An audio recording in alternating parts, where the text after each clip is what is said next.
Pinili ko ang rehiyong Mimaropa, Region 4B, particular ang Barracuda Lake sa Palawan.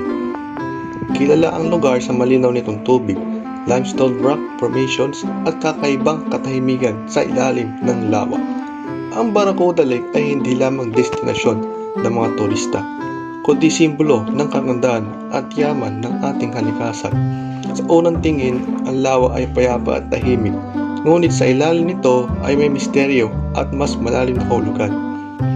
Ipinapakita ko ang kultura at sining ng rehiyon sa pamamagitan ng paggamit ng mga elemento ng Minecraft na sumasagisag sa mga pattern at disenyo. Ang mga bato ay inspirasyon mula sa katutubong kultura ng Palawan upang ipakita ang koneksyon ng kultura at kalikasan. Sa ganitong paraan, naipapakita ko ang sining at identidad ng rehiyon sa isang video game na interpretasyon. Mga elemento ng sining. Kulay. May effect mula liwanag na asul sa ibabaw patungong madilim na asul sa ilalim upang ipakita ang lalim at misteryo. Anyo or form. Ang mga bundok at lawa ay katulad ng hugis ng block base sa mundo ng Minecraft. Texture. Ang pixelated blocks ng Minecraft ay nagsilbing estilong texture na nagbibigay ng modernong karakter sa likha. Espasyo. Malawak na espasyo sa lawa upang maipakita ang katahimikan at kalawangan. Mga prinsipyo ng sining. Emphasis. Ang Barracuda at ang pagbaba ng kamera ang pangunahing focus ng video. Unity. Pinag-isa ng kulay asul at natural tones ang buong composition. Rhythm.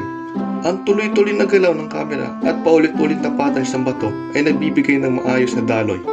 Ginawa kong kontemporaryo ang aking likha sa pamamagitan ng paggamit ng Minecraft video. Pinili kong gamitin ang isang gaming platform upang muling makita ang isang tunay na lugar sa Pilipinas.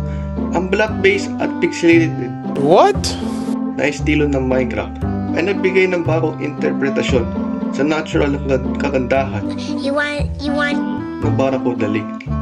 Sa pagkuha ng video na ito, natutunan ko na ang sining ay maaaring malikha sa iba't ibang parahan.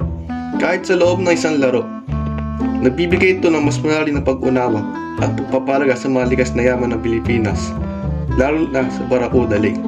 Maaari nitong ipakita na kahit sa digital na mundo, mahalaga pa rin ang pangangalaga sa tunay na kalikasan. Dito na nagtatapos ang aking video. Maraming salamat sa inyong panonood.